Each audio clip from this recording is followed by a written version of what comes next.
Siang-siang didatangin 40 parang. Oh, 40 orang bawa parang? Masing-masing. Komplain mereka, Bu ya? Bukan komplain, marah besar. Marah besar, lalu mencari saya. Saya dikunci di dalam sama karyawan saya, toh.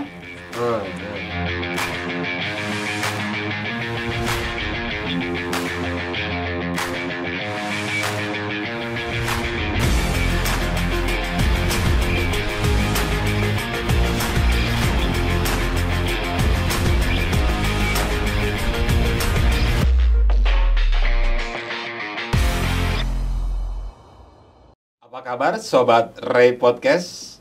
Salam Real Estate Indonesia. Sebelah saya ada Bu Maria Sri Kandi Ray nih. Jadi Ibu ini aktif banget di Ray, Bu, di organisasi ya. Gitu. Sejak kapan sih Bu aktif di Ray ini, Bu? Bisa cerita nih? Sedikit. Salam jumpa, salam sejahtera untuk kita semua. Terima kasih Pak atas kesempatan. Saya mulai beraktivitas sebenarnya agak sedikit terbalik dengan orang lain, yaitu punya lahan dulu, baru jadi anggota Ray. Itu adalah tahun 2007 saya punya lahan, kemudian 2009, 2008 mulai jadi anggota Ray di Papua. Nah, itu menarik ya, Bu. Kenapa di Papua sih, Bu? Di Jabodetabek aja masih banyak nih lahan gitu kan, atau di mana lah ya. Kenapa di Papua, Bu? Ya, sebenarnya ini juga properti bagi saya itu adalah hal baru, karena sebelumnya bukan usaha saya di situ. Nah, jadi atas undangan gereja saya masuk membangun di Papua. Di 2007 tuh ya? 2007. Lahannya beli atau gimana, Bu? Kita beli. Cuman dengan bantuan gereja sehingga 44 hektar itu bisa 40 hektar? 44. 44? Ya, di itu daerah mana, Bu? pilot project di Timika. Oh, di Timika ya? Oke. Gitu. Nah, ini rumah untuk siapa sih? Emang pasarnya ada, Bu? Terus Ibu nggak punya pengalaman di properti. Itu betul, itu betul. Jadi saya masuk itu atas kebutuhan. Di sana seperti yang kita ketahui Timika itu, khususnya di Kuala Kencana itu ada kantor Freeport. Jadi mining terbesar yang ada di Indonesia atau saat itu dunia. Sehingga karyawan-karyawannya membutuhkan perumahan. Nah, jadi kami diundang masuk sebenarnya tujuannya ke sana. Hanya berbagai kondisi internal sama Freeport, jadi mereka masih belum bisa merealisasikan saat itu kerjasama pembangunan perumahan untuk Freeport, pegawai Freeport, gitu. Itu. Dan akhirnya sampai sekarang masih berjalan, mereka cukup besar, 44 hektar. Ya, sudah terbangun terhuni sekitar 1.600-an rumah. Ya, itu adalah 450-an rumah untuk RST, yaitu rumah subsidi. Kemudian ada 268 unit itu, kurang lebihnya itu non subsidi. Non subsidi. Nah, di antara 1.600-an ini, ya memang mayoritas adalah kebanyakan tenaga kerja dari perusahaan FI Freeport. Baik itu dari afiliasi maupun dari tenaga kerja yang memang berasal dari Freeport itu sendiri. Itu mayoritas. Kemudian umum banyak juga. Jadi dengan kondisi yang ada, kita sampai saat ini masih membangun. Masih membangun dan mungkin tahun depan terakhir sisa lahan untuk RST. Yang dari 44 hektar ini? Ya, akan ada lagi pembangunan sekitar 700-an rumah lebih sampai 750 itu lebih ke arah non subsidi. 750 unit ya. Oke. Jadi udah berapa proyek, Bu, di Papua nih? 1 di Timika, di Merauke ada 1, 2, 3. 4 yang masih baru lahan. Jadi kurang lebih di Merauke karena itu kecil ya, sekitar 500 lebih rumah yang di Merauke. Jadi total lumayan, di Bu. Papua 2.000 lebih. Tapi kalau di Merauke itu seluruhnya adalah rumah subsidi. Rumah subsidi. Ya. Nah, Bu, sebelum berlanjut ke proyek-proyek yang disebutkan, awal mulanya berarti yang ditanam 44 hektar ya? Pasti pertama kali, terus kedua, terus di Papua, dan Ibu seorang wanita nih tanda kutip, jauh-jauh berbisnisnya ke sana nih. Apa Bu, ada cerita di balik suksesnya ini nih? Ya, ini juga sebenarnya anugerah ya, anugerah. Jadi memang di sana ada kebutuhan, di mana ada manusia tentu orang butuh rumah. Hanya saat itu Papua belum bisa membangun rumah subsidi. Kemudian pengembang besar belum ada satupun yang masuk di sana. Dengan kondisi yang demikian sulit. Nah, Ibu developer pertama atau ada sekian? Saya untuk Merauke Timika itu boleh dikatakan perdana, Pak. Pertama ya? Pertama yang membangun Pelopor, dengan ya? kawasan terpadu begini. Maksudnya dalam satu kawasan besar, itu baru kami. Karena yang biasanya yang ada adalah bangunan sporadis yang kecil.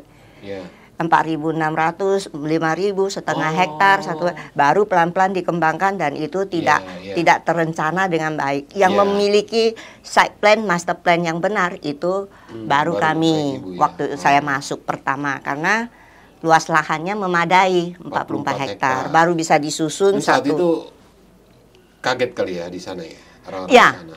orang mengira saya Agung Podomoro. Besar nih maksudnya.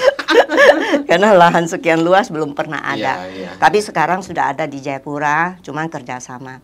Jadi ceritanya juga memang cukup dalam arti kata saya juga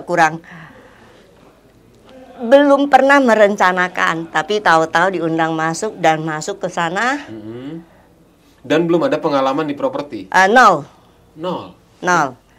Hanya tahu sedikit tentang kawasan, bikin bangun jalan, jembatan, karena 17 tahun yang lalu itu masa kerja saya yang pertama itu adalah periode saya kerja di logging hutan, sehingga saya saya melihat suatu hutan kota itu menjadi simple. Udah biasa ya keluar masuk hutan ya? Udah biasa. Jadi saya anggap itu lapangan bola. Nah, sehingga tidak ada sesuatu yang bisa menantang, membuat saya khawatir atau takut. Di situ saya. Itu akhirnya Ibu di Papua ya udah biasa masuk hutan. Karena hutan mau di Papua maupun hutan di Kalimantan, Sulawesi, Sumatera sama aja, tetap hutan. Hutan ya, oke. Hanya transportasi menuju hutan itu yang membedakan. Tingkat kesulitannya beda-beda ya. Betul. Di Papua beda dong, Mas Ibu. Luar biasa. Bisa cerita, Bu.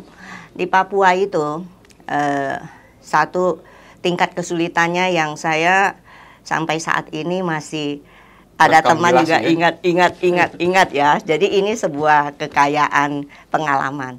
Adalah pada saat kita membuka lahan.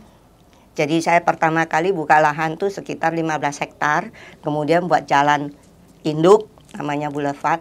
Yaitu di situ setelah itu belum semuanya dipagar saat itu. Sehingga saya sering keliling. Pada saat saya lihat kok ada tanaman baru, saya tidak mengerti. Saya suruh bongkar. Di jalan boulevard saya bagian belakang. Ibu udah bangun infrastruktur di sana. Ya, tiba-tiba di pinggirnya kok banyak tanaman. Bukan pinggir, di tengah. Di tengah. Di jalan kami. Oh, di tengah jadi jalan. Jadi jalan saya nih di sini nih, langsung nih. Di pinggir jalan persis. Nah, jadi saya bingung. Nah, kaget lah ya. Saya bingung, saya suruh bongkar. Saya bilang kita nggak boleh tanam di sini. Saya tidak tahu siapa yang tanam. Lalu tiba-tiba ada yang komplain. Orang saya baru dikasih tahu belakangan, diberitahu bahwa itu mama-mama dari penduduk lokal. Warlock lah, warga lokal. Bukan warga, jadi di luar kompleks kita masih. Nah, jadi saya kaget, belakangan saya didatangin. Sementara saya lagi rapat di rumah, itu di kantor ya, di kantor, dan waktu itu siang-siang didatangin 40 parang. Oh, 40 orang bawa parang. Masing-masing. Komplain mereka, Bu ya? Bukan komplain, marah besar. Marah besar, lalu mencari saya. Saya dikunci di dalam sama karyawan saya, toh. Lalu loncat keluar. Dikatakan bahwa saya tidak di tempat. Karena mobil saya pas ada kecelakaan dibawa ke bengkel. Jadi mereka percaya. Lalu mereka, tapi sebelum pergi saya punya tanaman semua dipangkas. Oh iya. Nah, itu kurang lebihnya marah begitu. Lah, mereka lagi marah. Ya, marah. Akhirnya bisa selesai masalah. Bisa. Setelah itu didatangkan karyawan saya pergi minta pertolongan polisi, datang lalu dimediasi. Nah, ini satu istilah yang cukup populer di sana adalah mereka marah lalu mengatakan, saya bilang bahwa lahan ini kan lahan kami ya. Ya. Bahwa itu saya tidak tahu bongkar, Anda tanam di lahan kami, saya ganti rugi. Namun ini kan lahan tidak boleh ditanam karena milik kami. Mereka menjawab, Ibu boleh punya sertifikat, lapangan kami yang punya. Ujiannya nih ya. Akhirnya saat itu sempat mau mundur nggak, Bu? Enggak pernah terpikir ada kata mundur. Iya. Enggak, saat itu tingkat kesulitan dianggap sederhana. Iya. Karena sudah terbiasa di hutan yang lebih sulit. Ya, mediasi gitu. Dari aparat ya. Ya, begitu. Akhirnya selesai. Kita bisa lanjut. Memang tentu ada tuntutan ganti tanaman yang cukup inilah. Cukup lumayan lah. Lumayan lah gitu. Itu. Habis satu lahan diakuin 7 orang ya. 7 orang. Jadi tentu penyelesaiannya juga tidak sederhana gitu dah. Nah, itu kurang lebihnya. Kemudian ada satu kejadian juga yang menarik adalah kami kan bentuk kawasan. Iya. Bentuk sungai baru. Di dalam perumahan nih ya. Dalam perumahan saya kan dibentuk kan ada master plan. Nah, supaya cantik nih proyeknya. Bukan, supaya menghindari jangan sampai banjir. Dan puji Tuhan sampai saat ini sebanjir apapun di Timika kami tidak pernah kebanjiran.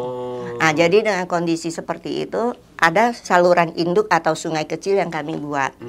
Satu saat mungkin mereka mengatakan belum pernah ada, jadi kami disetarakan kalau terbesar Freeport, nomor 2 Amor yang dimiliki Agung Podomoro katanya. Nah, jadi mereka tahu-tahu ada ditemukan jenazah di situ. Oh, di proyek Ibu itu? Di sungai. Di sungai. Cuman ternyata setelah dipelajari itu bukan meninggalnya tercebur ke sungai. Karena pakaiannya sungai kami itu sungai Sirtu. Iya, berpasir ya. Ya, berpasir, ada pasir, ada batu. Namun jenazah itu pakaiannya penuh dengan tanah liat, artinya di belakang di luar pagar kami kejadian. Nah, namun ya itu tuntutannya yang aneh bin ajaib lah. Iya. Dengan berbagai kondisi. Ujiannya aneh-aneh. Aneh ya. Aneh dan tidak pernah terpikir akan begitu. Nah, jadi ya berhubung akhirnya bisa diselesaikan dengan baik. Ya. Memang butuh waktu ya. Ya, nggak langsung selesai. Butuh waktu. Jadi kurang lebih itu hal-hal yang saya pikir unik ya untuk diusaha di situ. Iya, unik ya. Belum lagi di sana kan materialnya bahan bangunan beda, Bu. Kalau namanya Papua itu saya pernah minta pabrik semen sama Pak Hidayat waktu itu sebagai Menteri Perindustrian. Oh, Pak Hidayat. Waktu itu dari anggota REI kan, saya kan ketua DPD, jadi saya minta pabrik semen waktu itu beliau. Nah, di sana semen atau seluruh kecuali material lokal pasir, batu. Tapi kalau di Merauke nggak ada batu, nggak ada pasir, pasang yang bagus. Sama kayu lokal, papan. Maka seluruhnya didatangkan dari Pulau Jawa atau Pulau Sulawesi. Nah, jadi dengan kondisi tingkat kesulitan begitu, kami pertama kali untuk memberdayakan warga lokal, kami beli di setempat. Namun pada kondisi bulan tertentu kami harus bersaing dengan yang tidak masuk akal. Proyek pemerintah yaitu PU, di mana RAB-nya jauh melampaui RAB rumah kami. Ya toh? Nah, jadi dengan kondisi itu kita kehabisan. Jadi semua kontrak atau MOU atau kita mau beli itu sudah nggak mungkin. Ya? Barangnya keserap oleh proyek pemerintah ya. Ya, jadi akhirnya kita dari saat itulah mulai kita mengirimkan sendiri per kontainer-kontainer. Oh, sampai saat ini materialnya. Saya belanjanya kalau tidak Jakarta, Surabaya. Ya? Oh, kami punya sendiri logistik, gudang logistik saya bisa moving sekitar 100 rumah. Oh. Jadi semen, material besi keseluruhan kecuali yang tadi saya sebut kayu sama ini di situ. Yang lain semua beli dari sini. Jadi artinya ada 115 item. Nah, itulah beli dari situ. Jadi kurang lebihnya ya kalau mau usaha yang kecil beli di lokal, maka harganya maupun kualitasnya tidak bisa menjamin dalam tanda kutip ya mengikuti kualitas yang ada disediakan. Tapi kalau kami bisa menentukan kualitas itu sendiri. Itu perbedaan dengan setempat. Begitu, Pak. Namun dari pertama di properti itu jumlah karyawan berapa sih sekarang, udah berapa? Sekarang habis selesai masa Covid belum sampai 200. Kalau sebelum masa Covid, awal-awal atau pertama kali di 44 hektar itu? Awal-awal tidak terlalu banyak juga, karena itu menyangkut kawasan di bawah 40. Di bawah 40. Jadi pembangunan pertama baru mulai 100-an. Nah, tukang dari mana nih nyari? Tukang itu soal tersendiri itu. Pertama kita atas nasihat orang setempat kita menggunakan orang setempat. Namun ya namanya kurang ya. SDM-nya tidak memenuhi kualitas untuk jualan rumah toh. Itu kan berbeda dengan bangun rumah sendiri untuk ditinggal setempat dengan kualitas lokal. Kita kan mau jualan rumah. Akhirnya saya datangkan tukang seluruhnya dari Jawa. Ratusan tukang saya tuh tiap tahun tuh terbang. PP, tiket pesawatnya itu. Iya. Jadi nggak ada tuh di bawah 1,5 miliar itu. Iya. Jadi pasti tiketnya itu, karena satu tiket one way 4 juta sampai 5 juta itu yang ini ya, yang ekonomi. Kalau yang besarnya, apalagi bisnis, saya pernah satu kali one way 15 juta. Jakarta, Jayapura. Nggak kepikir untuk ke tempat lain, Bu? Ya. Udah happy kayaknya di Papua ya? Happy ya, tanda kutip ya. Jadi sudah terbiasa dengan kondisinya dan sudah adaptasi. Namun tidak tertutup kemungkinan bisa aja pengembangan atau ekspansi. Rumah subsidi di Papua harga berapa sih, Bu? Itu yang paling tinggi. Itu cerita lucu itu. Kenapa nih, Bu? Karena waktu memperanya Pak Jan Farid, ya saya dicap juga semacam seperti orang gila. Karena satu Indonesia harga bangunnya satu, Pak. Waktu itu 70 juta. Ya bolehlah di Pulau Jawa. Kami semen di situ datang dari sini. Ini masih di pesisir. Kalau Anda ke gunung itu 2.250.000. Semen satu sak. Satu sak 50 kilo. Kenapa? Ongkos terbangnya pesawat karena sampai ke pegunungan itu 1 juta. Oh, diterbangin lagi ya. Lalu satu kali lagi terbang lagi 1 juta lagi. Itu baru ongkos pesawat, belum ongkos pikul, belum ongkos semennya sendiri. So sometimes take it or leave it. Kalau sudah 2,5 juta disebut ya bayar aja. Nah, tapi kita di pesisir saat ini dengan campur tangan Presiden Jokowi, puji Tuhan, masih semen di pesisir antara 100-an ribu, sehingga cukup itu luar biasa lah bagi kami. Pakai kapal laut sekarang, Bu ya. Dan banyak yang sudah dilakukan kemajuan. Jadi kurang lebihnya ya tantangannya kita sudah adaptasi begitu. Udah adaptasi dan udah terbiasa, Bu ya. Udah bisa diprediksi lah. Nah, rumah komersialnya harga berapa, Bu, di sana? Saya belum jawab. Jadi harga rumah sekarang 234 juta. Untuk rumah subsidi. Untuk tipe 36 minimal tanah 60, tapi umumnya tidak segitu. Tanahnya umumnya paling sedikit-sedikitnya adalah 70 ke atas sampai dengan 100. Nah, tergantung lokasi lahan. Nah, jadi kurang lebihnya kenapa kita bisa berbeda jauh? Ya, karena di zaman itu, zaman Pak Mempera, Jan Farid ya? Jan Farid itu oleh Ketum. Ini peran Ray. Ketum Ray waktu itu Pak Maharso itu memfasilitasi seluruh ketua DPD datang di kantor Mempera. Nah, saya tidak menyia-nyiakan kesempatan itu. Saya bawalah RAB, bawa harga satuan, foto dan lain sebagainya. Dari 70 juta, saya langsung ajukan ke menteri 150 juta. Karena harga pemerintah yang membangun rumah selevel seperti atau sekualitas kami itu juga harganya sekitar sudah lebih 300 juta. Ya, kualitas C itu. Rumah C, kelas C. Nah, jadi saya minta 150 juta ke beliau dengan dasar harga satuan. RAB ibu-ibu. Bukan harga satuan pemerintah kan, daerah maupun provinsi dan material lokal saya kasih. Saya berikan lengkap. Akhirnya, paham akhirnya. Bukan hanya itu, Tuhan menolong. Saat itu terjadi permintaan demo-demo Papua minta referendum. Nah, di situ saya bicaranya cukup vokal bahwa tidak terjadi keadilan kalau misalnya pembangunan disamakan karena kan berbeda kan, kita nggak ada gitu loh. Beda, ya? Biaya transportasinya aja sudah 1 kali lipat harga semen saat itu. Harga semen di sini 32.000, kami beli di situ 65.000 nggak dapat. Bagaimana Anda mau satu harga? Nah, jadi saya sudah bicara, tapi seluruhnya itu di dalam asosiasi Ray. Sehingga di forum-forum nasional, akhirnya menteri nawar, oke ya, saya bilang, ya cincailah, diskon dikit ya cincailah. Diskon berapa? 5 juta. Jadi RST pertama di Papua harganya 145 juta, orang lain 70 juta.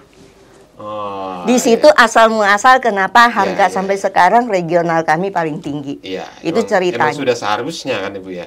Iya, seharusnya, tapi zaman ini sebelumnya enggak ya? Bicara sama tembok. Iya. Kalau rumah komersial di harga berapa, Bu? Harga tergantung, dia sangat bervariasi. Kalau di Jayapura jauh lebih mahal. Misalnya tipe 45 itu bisa sampai 750 juta. Dengan kondisi dekat di kota ya, tapi tanpa kawasan. Kemudian misalnya di Timika bisa berkisar, saya punya 60 tipe 60 aja dengan tanah 130 bisa berkisar cuma 400-an juta, 500 juta kurang. Nah, jadi banyak berbeda range-nya itu. Mungkin itu situasinya. Cukup Bu, coba ditarik ke belakang nih. Ibu nih kecil dan besar di mana sih? Emang di Papua atau gimana sih, Bu? Kalau cerita ini agak lucu juga. Saya ini asli kelahirannya itu di Rengat, Riau. Riau, ya. Oke. Dari Pekanbaru 300-an kilo. 300-an kilo. Tapi di Pulau Sumatera. Saya turunan pertama. Karena bapak saya datang dari Tiongkok. Oh, langsung dari sana. Waktu itu. Nah, jadi saya lahir pertama, generasi pertama. Jadi dengan kondisi itu saya WNA, Pak. Oh, ya. Karena saat itu nggak mudah, Ibu ya. Bukan nggak mudah. Bapak saya naturalisasi 20 tahun nggak selesai. Nah, dan imbasnya kena ke Ibu juga. Kita nggak bisa punya identitas yang jelas. Oh, gitu. Tapi bisa sekolah, Bu? Sekolahnya makanya nama saya ganti Nelly Suryani karena diharuskan oleh sekolah. Kami, akte lahir kami 3 huruf. Nama saya Eng Sing Ling. Mandarin. Jadi harus diganti nama. Nah, karena saya baptis duluan, sebelum saya masuk SMP, ya nama saya Maria. Maria Magdalena itu nama baptis. Maria Magdalena nama baptis. Tapi karena ngetopnya itu jadi banyak dipanggil Maria. Tapi begitu masuk sekolah di negeri, nama yang agak berbau yang lain itu agak sulit loh. Baru kita pakai nama Nelly Suryani. Akhirnya saya di Sumatera, di Riau, Melayu kan. Ya, agak sulit. Jadi, nah itulah asal muasal kita sekolah. Selesai SMA, saya SMA-nya di Jogja. Oh, di Jogja. Itu pun terlambat.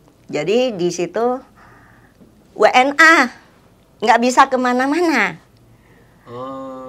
Kami nggak bisa diterima di sekolah yang bagus. Satu, saya nggak ada KTP.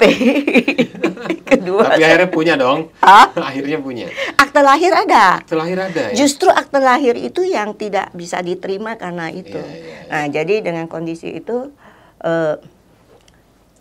selesai SMA saya nggak bisa kuliah. Jadi mau kuliah kemanapun tidak diterima karena biasanya Atma Jaya terima Pak biasanya. Enggak juga. Tahun itu dari posisi diakui menjadi disamakan sehingga tidak terima WNA. Nah, jadi saya nggak bisa kuliah, saya kembali udah nggak bisa apa-apa. Mau ke luar negeri juga nggak ada paspor. Nah, Ibu posisi di mana waktu Ibu? Rengat. Di Rengat. Pulang lagi ya. Setelah SMA di Jogja pulang lagi ke Rengat. Ya, nggak bisa apa-apa toh. Nah, jadi udah nggak bisa lanjut sekolah. Saya mulai kegiatan banyak di gereja. Aktif di gereja. Ketua Mudika, ini itu. Jadi banyak kenal sama petinggi-petinggi gereja gitu. Itu makanya sampai terakhir nih banyak gereja para uskup atau para pastor kenal baik begitu. Nah, jadi kegiatan itu begitu akhirnya dapat SBKRI, hasil lobbying. SBKRI apa tuh singkatannya? Saya lupa surat pokoknya jadi WNI gitu loh. Saya lupa, saya harusnya bawa itu. Jadi itu hasil lobbynya Om Lim ke Pak Harto waktu itu. Jadi 5 provinsi tanpa naturalisasi seluruh WNA jadi WNI itu. Akhirnya mudah lah prosesnya. Akhirnya punya KTP di umur berapa, Bu? 21. 21 tahun. Baru bikin KTP. Terus bisa kuliah? Enggak, udah sekian lama enggak. Jadi langsung bikin paspor. Pergi ke Singapura.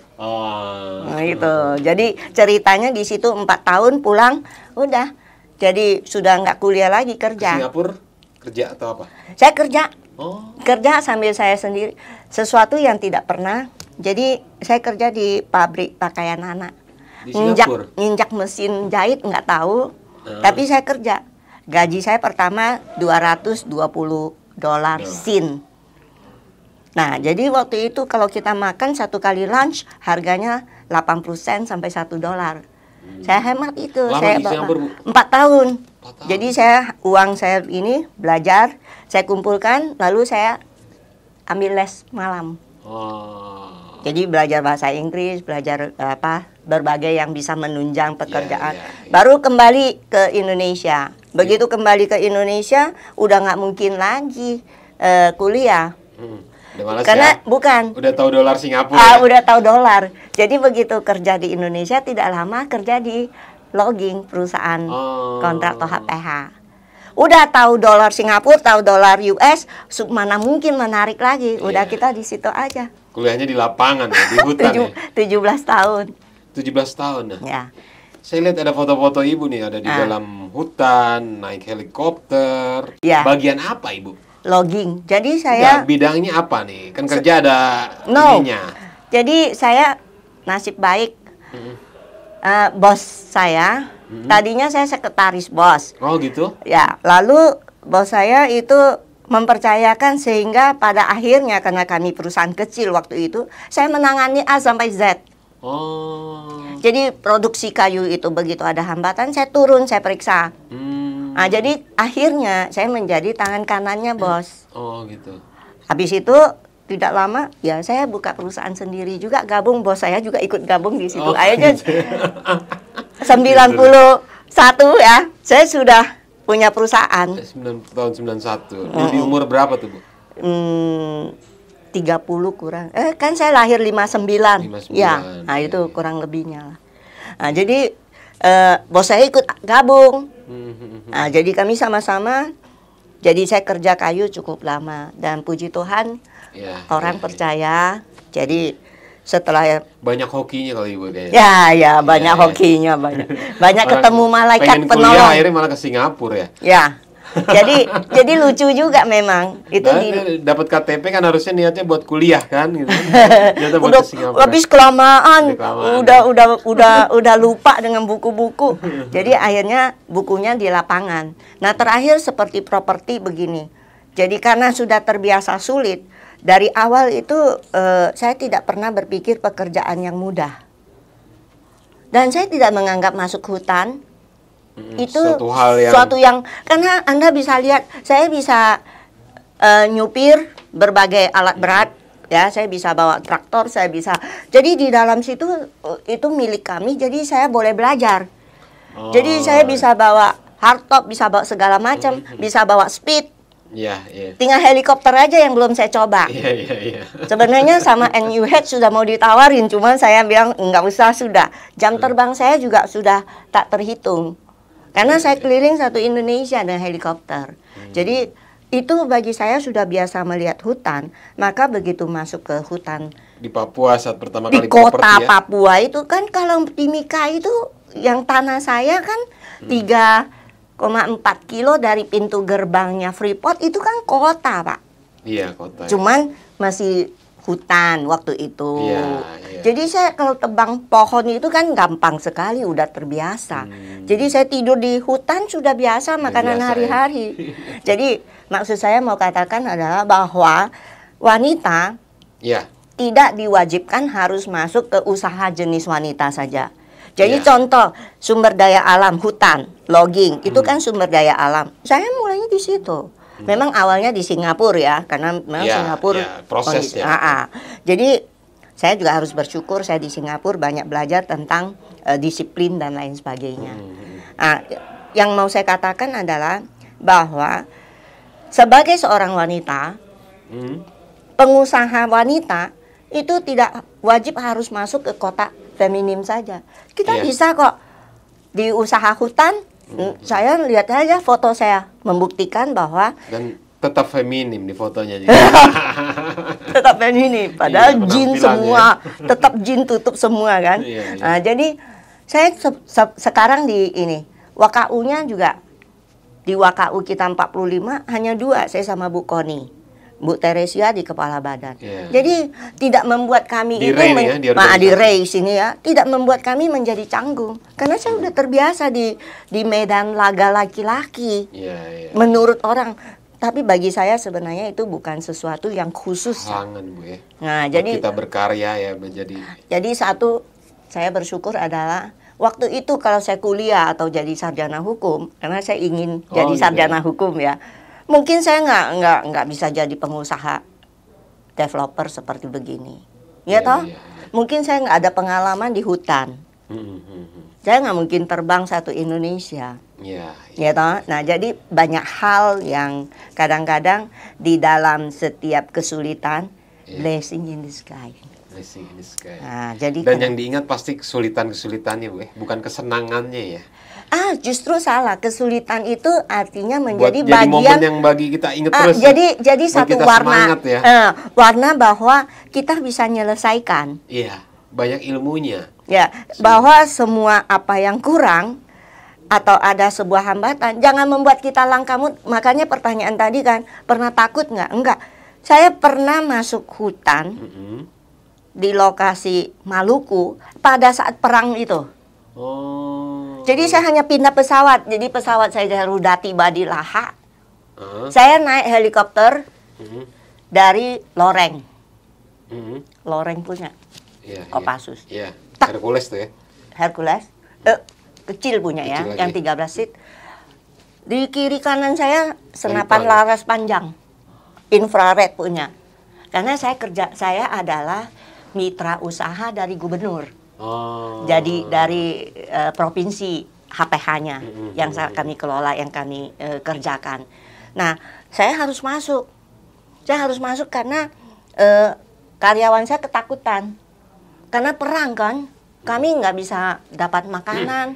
Saya kirim logistik, tahu-tahu di rampok begitu kan. Kondisinya seperti itu. Nah, jadi saya datang, nggak ada rasa takut. Karena di dalam perjalanan ini kalau kita kerja benar, rasanya kita tidak berbuat yang aneh bin ajaib ya.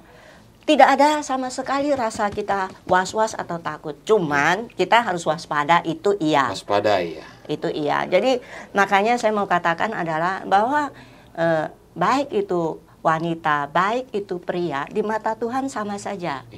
Keberanian itu juga diberikan sama. Hanya kita mau mengasah itu menjadi tajam atau dibiarkan tumpul, itu saja. Nah, Bu, kalau di REI sekarang apa jabatan Ibu? Saya WKU. Saya WKU apa nih? Monitoring dan evaluasi rumah sejahtera tapak, yaitu rumah subsidi. Apa nih Bu tugas ini? Jadi harapan saya adalah seperti tugas yang diberikan lanjutan dari yang lalu. Saya lalu juga diberikan jabatan yang sama. Harapan daripada saya ditempatkan di situ, dari asosiasi kita berusaha mengencourage, membina, kan sudah ada badan diklat. Nah, kami masukkan satu materi juga supaya teman-teman anggota baru, pengembang baru, kan tidak semuanya sekolah dalam bidang, Pak. Contoh seperti saya yang S Lilin ini, ya toh. Nah, itu dalam tanda kutip bisa mengerti dengan materi yang ada, membangun dengan benar. Kualitasnya benar-benar memenuhi standar yang dipersyaratkan. Karena yang kita bidik ini atau pangsa pasar kita atau kepedulian kita itu adalah kepada MBR, Pak. Masyarakat berpenghasilan rendah ini kan punya kapasitas itu terbatas. Jadi kalau kita memberikan misalnya output dari REI, pengembang dari REI yang tentang pembangunan perumahan MBR itu kualitasnya itu tidak memenuhi standar konstruksi, itu kan kasihan sekali yang beli. Dia tidak punya kapasitas kemampuan untuk merenovasi atau memperbaiki. Nah, itu tugas Ibu ya. Memberikan edukasi. Jadi kita kita edukasi. Ada di bagian perencanaan kita berikan, sudah dari WKU yang lain, Pak Pri, semua sudah jago-jago. Nah, juga perencanaan dari Pak Arief Mone juga sudah berjalan bagus. Nah, bagian saya adalah memonitoring itu. Nah, kalau misalnya kita temukan, kita akan bina dia. Melalui pelatihan Ibu ya. Satu, melalui pelatihan. Kedua, kalau sudah ditemukan monef yang tidak memenuhi standar, dia harus perbaiki itu. Kalau tidak, kami sudah pernah rapat bersama tim dari PUPR, Tapera maupun dengan asosiasi lain, supaya ada efek jerah. Itu sampai sekarang sedang dibahas tentang pencabutan sireng. Oh, udah ada ya? Sudah ada dari sebelum Munas kita. Biar jadi benar-benar tidak dirugikan, MBR tidak dirugikan. Ada reward, ada punishment. Ya, setuju. Nah, jadi harapan kami adalah semua pengembang, apalagi bernaung di asosiasi REI itu ya, besar, yang bukan hanya besar, tapi kan kita punya badan diklat, badan diklat yang LPS dan semua sertifikasi semua kan sudah diakomodir lah kebutuhan dasar daripada pembangunan rumah yang berkualitas. Mari kita manfaatkan itu dan kita wujud nyatakan. Setuju. Siapa yang tidak mau untung? Saya juga nggak mungkin terbang sana sini dengan tiket begitu mahal kalau nggak untung. Semua mau untung, namun untung yang bermoral lah. Setuju. Oke, Bu, kembali ke Papua nih. Ada berapa sih anggota REI di Papua? Dan Ibu masih ketuanya ya?